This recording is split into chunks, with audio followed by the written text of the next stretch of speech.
5. Bien, muchas gracias, José. Son las 8:44. Buenos días, Orlando. Jorge Villegas. Buenos días, don Julio. Buenos días a todo el equipo del Sol de la Mañana en este lunes 23 de noviembre, comenzando esta semana, ya acercándonos a la Navidad. Una Navidad que obviamente va a ser diferente a todas las otras, pero hay que mantener la prudencia en medio de esta pandemia del COVID-19.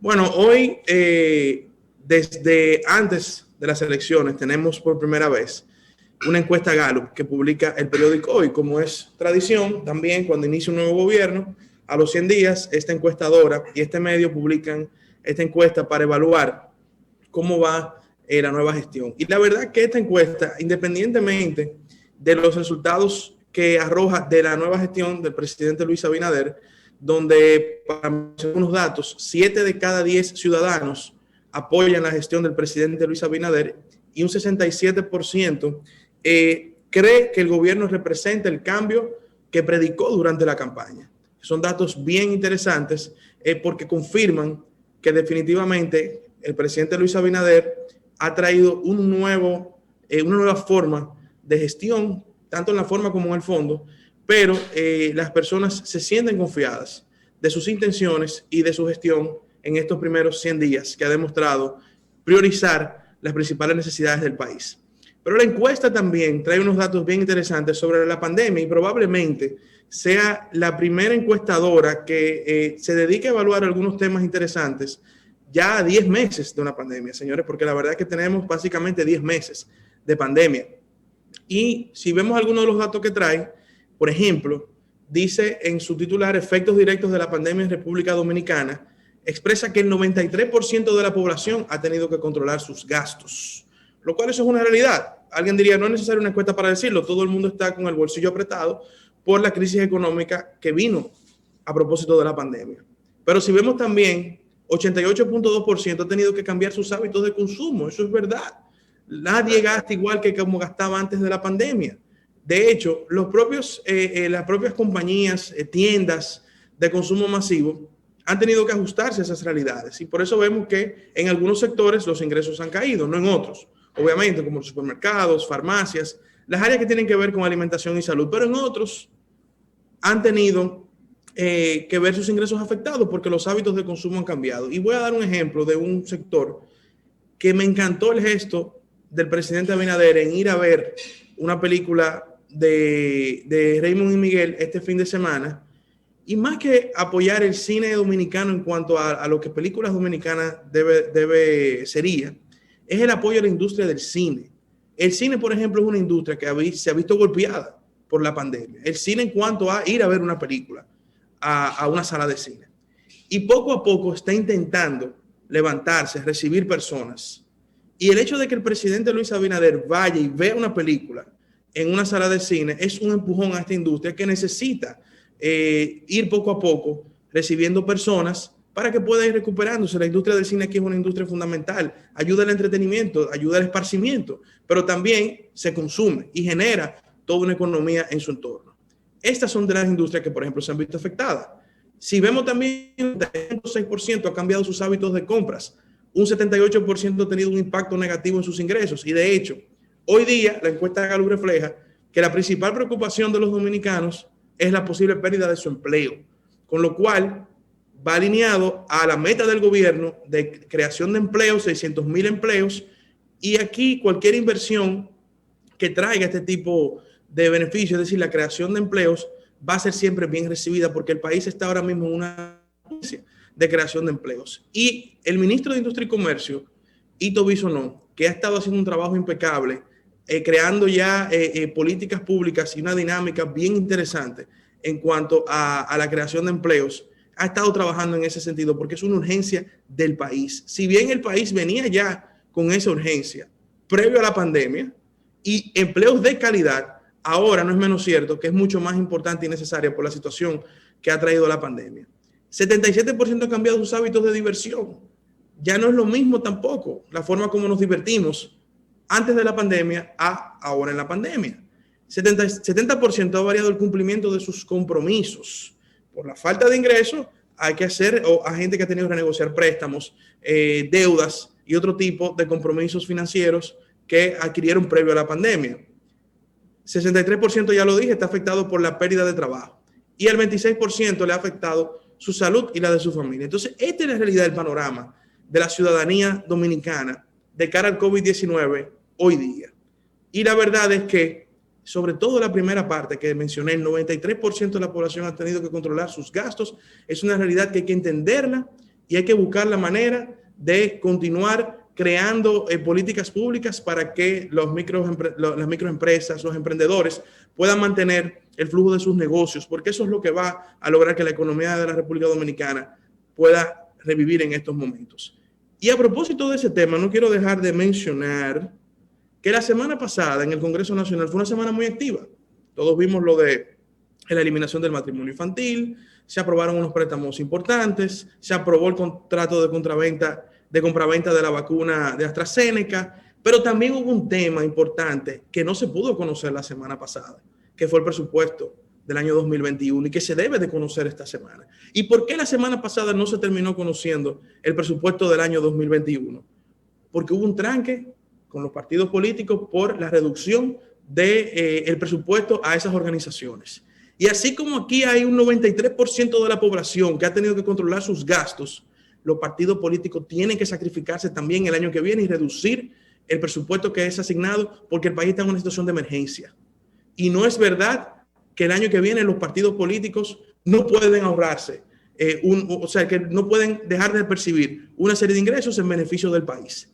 Y no es posible que no se pudo conocer la semana pasada el tema del presupuesto porque los partidos políticos quisieron poner un tranque por ese tema de los ingresos que recibirían el año que viene. Aquí tenemos que sacrificarnos todos, porque de hecho todos nos hemos sacrificado. Y si la población se ha sacrificado en tener que controlar sus gastos, si aquí hay gente que ha perdido empleo por la situación de la pandemia, si aquí hay gente que ha tenido que cambiar sus hábitos de consumo, los partidos políticos también lo pueden hacer por un año, porque es por un año. Y el año que viene no es un año electoral, es un año que incluso es un trampolín hacia la recuperación económica. Y por eso, esta semana se debe llegar a un consenso en ese sentido y finalmente conocer el presupuesto en el Congreso Nacional. Por eso hay que entender, señores, cómo la gente se está sacrificando en medio de la pandemia del COVID-19. Y los partidos tienen que hacer lo mismo, llámese como se llame, PLD, Fuerza del Pueblo, como sea que usted se llame, tiene que sacrificarse el año que viene porque aquí hay una situación delicada. Y de hecho, salvo raras excepciones, por la propia crisis del COVID, solamente algunas instituciones del Estado van a recibir mayor presupuesto, que son precisamente las que van vinculadas a la crisis del COVID. Salud Pública, quizá el SNS, el Ministerio de Educación, pero después todo el mundo se amarró también la correa, porque la situación no está para estar dispendiando dinero a lo loco. Aquí hay que priorizar y los partidos políticos tienen que colaborar en ese sentido. Hay que demostrar coherencia. Si usted quiere salir de la crisis, tiene que mostrar coherencia. Entonces, debe conocerse ese presupuesto esta semana y los partidos tienen que asumir esa realidad de que no pueden percibir el mismo presupuesto de este año o de años anteriores porque tenemos una crisis y hay que utilizar esos recursos para temas prioritarios. Ando, dos cosas en relación con los temas tan interesantes que planteaste. Con relación a la encuesta Gallup, por ejemplo, hay un dato. 38% considera mala la situación de la economía, muy mala. Y esto es versus un 34% que la considera buena. Es decir, la mayoría considera mala la situación de la economía. Hay un 24.9% para el que la situación no es mala ni buena. Entonces, se puede dividir ese 24.9 entre 2 y tú mandas 12.4 para los que dicen que la situación de la economía es mala. Eso se va a un 50 y entonces manda 12 para los que dicen que es buena. Eso sería a un 46. Bueno, yo creo que aún en medio de la crisis económica que nosotros tenemos y la realidad del COVID-19, si usted busca encuestas Gallup anteriores en los gobiernos pasados, ese número de la percepción de la economía llegaba a un 60 y un 70%. Es decir, que incluso ha mejorado en estos momentos, con todo y todo la situación que tenemos. Pero todo el mundo sabe que estamos en un proceso de recuperación económica. O sea, no estamos cegando ahora mismo de que el país estaba quizá como estaba antes. Pero revise, don Julio, los números de las otras Gallup y usted va a ver que la percepción de la economía era negativa, un porcentaje más alto. Sí, sería interesante verlo, pero yo era haciendo ese aporte, ¿no? Con relación a lo que plantea, en relación a lo que partía de la economía, que en el fondo más de un 50% considera que está mala la economía, la situación de la economía. Entonces, Julio, también lo que tiene que ver con el tema de la reducción de los partidos políticos. Si estuviéramos en esta etapa, la situación fuera sumamente grave, porque el gobierno, arrogarse la facultad de reducir el presupuesto de los partidos políticos, es un atentado contra la democracia. Ese presupuesto, el legislador lo reduce automáticamente, porque los partidos políticos el año que viene van a recibir el 50% de lo que reciben en una época electoral. Lo que quiere decir que el gobierno mandó un proyecto de presupuesto planteando que a los partidos se le entregue el próximo año apenas un 25% de lo que deben recibir. Eso para partidos grandes y pequeños es un problema. Es un problema porque todo el mundo sabe que muchos de esos partidos tienen compromisos y esos compromisos están, digamos, proyectados sobre la base de unos ingresos que están establecidos por ley.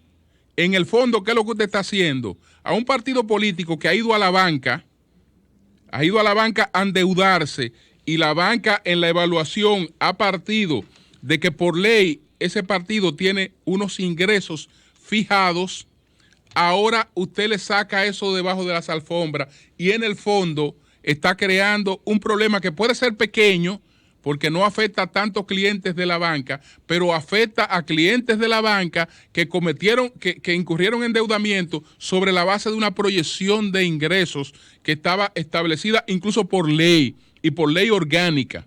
Entonces eso tiene esos efectos que ahí no hubo consenso, ahí no hubo conversación, sino que el jefe del Estado, que el gobierno se atribuya esa facultad. Eso, por lo menos, independientemente de todas las contradicciones que tuviera el sistema con Danilo Medina, en 16 años de los gobiernos del PLD, esos fondos nunca se tocaron, lo que tenía que ver con los partidos políticos, nunca se afectaron. No teníamos crisis, don Julio, como esta. O sea, por primera vez estamos viviendo una pandemia. Pero aparte de eso, el propio presidente Luis Abinader, cuando en el informe con Alicia Ortega ya le trató el tema, él le dijo, pero nosotros en el PRM, que el PRM tiene, y bueno, el presidente del partido va a estar con nosotros en breve, y ministro administrativo de la presidencia puede explicar, el PRM tiene compromisos con la banca también. Recuérdense que el PRM, señores, hace 4 años fue unas elecciones siendo un partido legalmente minoritario. Y obviamente todo eso se puede renegociar. Esto es un tema país. Lo que en 16 años aquí no hubo fue una pandemia, no hubo una crisis de esta naturaleza. O sea, es una situación sui generis que estamos viviendo ahora en estos momentos. Bueno. Y que no somos solos nosotros, Orlando, sino que también de la pausa. Tiene, es decir, esto tiene trascendencia internacional. El propio Medina tuvo que recurrir a decisiones extraordinarias por la situación de la pandemia, del cambio de situación que generó esta crisis. Julio, antes de la pausa y saliéndome del tema que están discutiendo, tú informaste hace un momento de la situación de positividad alta en el equipo de los Tigres del Licey, y a eso que dijiste yo le debo agregar una situación igualmente preocupante en el equipo Gigantes del Cibao, donde al día de hoy se habla de 11 personas entre jugadores y miembros del staff de operaciones positivos. Eso implica que al menos los Gigantes del Cibao, igual que los Tigres del Licey, seguirán fuera de los juegos rutinarios del torneo, y es preocupante porque todo día que pasa hay más gente positiva. Y obviamente eso plantea una situación complicada para la liga en sentido general y obviamente hasta para los demás partidos o los demás equipos donde no se habla de casos positivos, pero que evidentemente están ante una amenaza constante por el tema del COVID-19. Bueno, entonces podríamos decir que el torneo en ese sentido va rumbo al fracaso. Y lo hicimos sin público para prevenir este tipo de cosas, pero fíjense que parece que todavía la pandemia está muy alta como para poderlo desarrollar, porque ya tenemos 2 equipos apenas empezando el torneo con esta situación. En los Gigantes al menos 11 personas han dado positivo. A la NBA le costó más de 700 millones, creo que 180 millones de dólares hacer una burbuja y meter a todo el mundo ahí por 4 meses. Nadie podía salir y nadie podía entrar. Bien. Y le costó 180 millones de dólares hacer eso. Bueno, aquí si no hay burbuja no habrá garantía y evidentemente no hay burbuja. O sea que, bueno.